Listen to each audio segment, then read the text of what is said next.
Merr jetë nga pikpamja e kuadrit ligjor një ndër premtimet më të forta të kryetarit të Bashkisë së Tiranës Lulzim Basha për hipotekimin e pallateve për të gjitha kategoritë.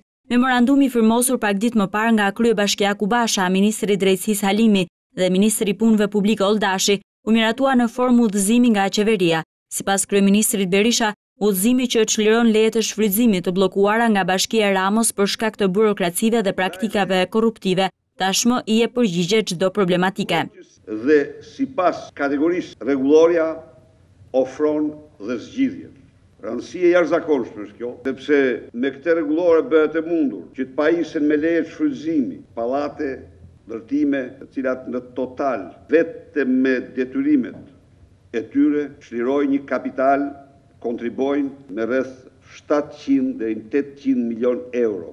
Kjo është vetëm detyrimi i tyre fiskal i bllokuar për shkak të burokracisë. Por po të kemi parasysh efektin kolateral të tyre, leverdia është 10 herë më e madhe. Natyrisht kemi të bëjmë këtu dhe me një aspekt më madhor moral, një premtim i mbajtur, një premtim i dhënë duhet mbajtur. Por kjo është e vlefshme për të gjitha bashkitë e vendit, ku kanë raste analoge, megjithëse ata nuk kanë, se kanë vepruar me një përshtatje më të madhe me ligjin shumë se sa Tirana.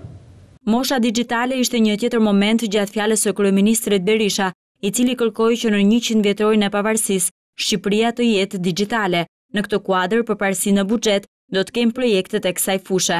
Mosha që ndryshon më shpejt është mosha digjitale. Një moshë e pamëshirë po së ndoqe, që të lënë mbrapa. E pritën me pa durim këta këtu. iPhone 5. Doli 4S, nuk ishte 5.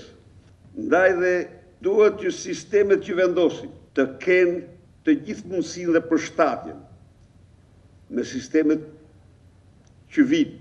Ky 100 vjetor, Shqipërinë duhet ta gjejë Shqipëri digjitale, Shqipërinë më transparente, Shqipërinë më të shpejtë, Shqipërinë e imagjinatës, më të zhvilluar. Do zhdukim çdo barrierë dhe pengesë, në mënyrë që ndrimi në internet të jetë i mundur për çdo qytetar të këtij vendi.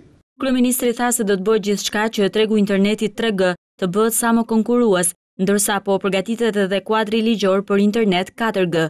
Kreu i qeverisë cilësoi digitalizimin në shumë aspekte, si leven e Arkimedit për të luftuar korrupsionin.